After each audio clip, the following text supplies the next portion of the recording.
So let's continue with the second episode of this video, FCRA 101, episode 2.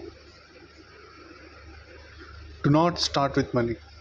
Okay, so पैसे से अभी start मत करो. I'll tell you what does it mean. Okay, अगर आप FCRA transaction analyse करते हैं तो एक मिस्टेक बिल्कुल मत कीजिए कि सिर्फ बैंक स्टेटमेंट देखकर ये डिसाइड मत कीजिए कि फॉरेन कंट्रीब्यूशन है या नहीं. ओके, FCRA एनालिसिस में पहला सवाल ये है कि who is the donor. Donor कौन है ये आपको आइडेंटिफाई करना पड़ेगा. और डोनर को क्लासिफाई करने के लिए हमें सेक्शन 21G फॉरेन कंपनी को समझना पड़ता है. Foreign company of the FCRA act. So who is the donor. Section 21G basically हमें बताता है कि FCRA के पर्पस के लिए फॉरेन कंपनी किस कैटेगरी को माना जाएगा. इसको एक क्लासिफिकेशन प्रोविजन समझिए. यानी पहले एंटिटी का लीगल कैरेक्टर आइडेंटिफाई करो. ठीक है, इसका लीगल कैरेक्टर आइडेंटिफाई करो. उसके बाद कि वो फॉरेन सोर्स है या नहीं, whether it's a foreign source और नॉट. और उसके बाद देखो कि जो अमाउंट रिसीव हुआ है इंडियन कंपनी को वो फॉरेन कंट्रीब्यूशन है या नहीं. So you have to identify first three things before proceeding further on. Foreign contribution, पहले entity source contribution, entity source contribution, ये आप ध्यान रखिए. Let just say let me give you an example. Okay, अगर company let just say एक US company है. ठीक है, एक यूएस कंपनी इंडिया में किसी एनजीओ, ये इंडिया है, इंडिया में किसी एनजीओ को ग्रांट देती है कि फर्स्ट लेवल ऑफ क्लासिफिकेशन इतना डिफ़िकल्ट नहीं है. ठीक है, लेकिन कॉर्पोरेट ट्रांजैक्शन में प्रॉब्लम कहाँ आता है. प्रॉब्लम यहाँ आता है जब बहुत सारे इंडियन सब्सिडरीज हो. ठीक है, और ग्रुप स्ट्रक्चर्स या MNC स्ट्रक्चर्स हो, तब आपको फिगर आउट करना डिफिकल्ट होता है. अब मान लीजिए कि ग्लोबल INC एक यूएस कंपनी है. ग्लोबल INC एक यूएस कंपनी इनकॉर्पोरेट है आउटसाइड यूएस में. उसकी इंडियन सब्सिडरी है ग्लोबल इंडिया प्राइवेट लिमिटेड. इसका एक इंडियन सब्सिडरी है ग्लोबल इंडिया प्राइवेट लिमिटेड. और इंडियन सब्सिडरी एनजीओ को 50 लाख इसने ट्रांसफ़र किया. ठीक है, 50 लाख रुपीज़ ट्रांसफ़र किया. एनजीओ का इमीडिएट रिस्पॉन्स होगा क्या, सर डोनर तो इंडियन कंपनी है, FCRA का इशू कहाँ है, राइट. इंडियन डोनर ये मतलब इंडियन एनजीओ ये बोलेगा, बट नहीं, यही आपको स्टैट्यूट रीड करना है. Section 21G specifically certain subsidiaries of foreign companies को इंक्लूड करता है. सो कॉर्पोरेट स्ट्रक्चर को इग्नोर करके सिर्फ सर्टिफिकेट और इनकॉर्पोरेशन को देखना डेंजरस हो सकता है. ठीक है, सो the thing is in FCRA analysis incorporation is not necessarily the end of the inquiry. The statutory classification has to be completed. Let's just take another example.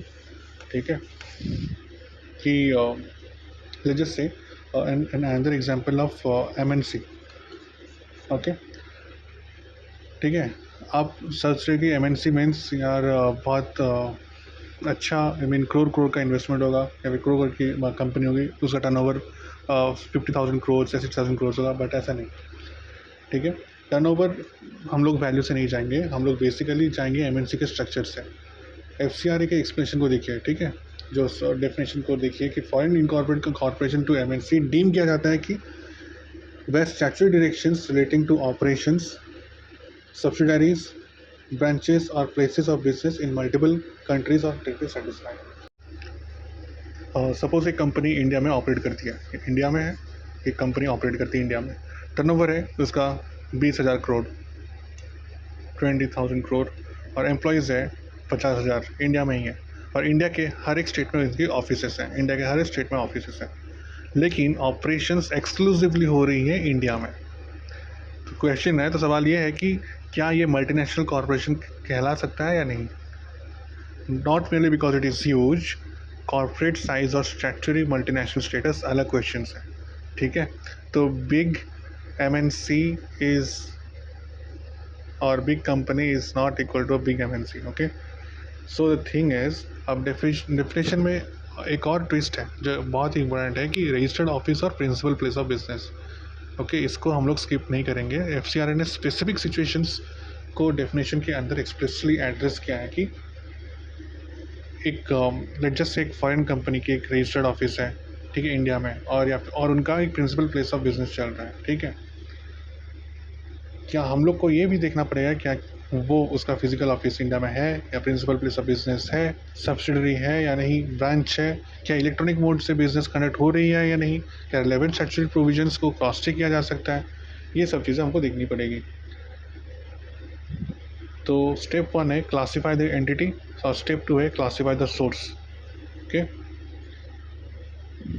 Foreign source ने actually क्या दिया, like whether it is a donation, whether it's a delivery, whether it's a transfer, whether it's a currency और article और security, ये सब चीज़ें हमको section 2(1)H में अच्छे से ऑब्जर्व करना पड़ता है।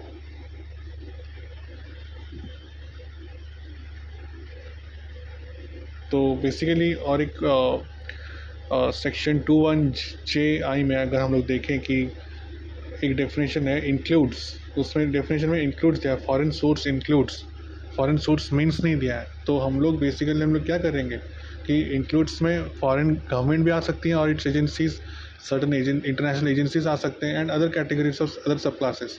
Do not treat this the list which is given in section 2(1)JI of the act as a necessarily exhaustive merely because the categories are expressly mentioned, okay, includes दिया गया वहाँ पे। So it can be United Nations, United Specified or UN specialized agencies, World Bank, IMF or other agencies as notified by the central government. Parliament ये नहीं बोल रहा है कि एक foreign source is a foreign person, instead it is saying that this particular categories are treated as foreign sources for FCRA purposes, okay. आप अगर ध्यान से देखेंगे वो डेफिनेशन में वहाँ पे लिखा गया है कि पार्लियामेंट का जो लेजिस्लेटिव इंटेंट है एक्चुअली कुछ अलग है, बट लिखा कुछ अलग गया है कि वहाँ पे लिखा गया है foreign source is a foreign person, but instead it has to be like these particular categories are treated as foreign sources for FCRA purposes. It's a very important distinction. So before proceeding any further,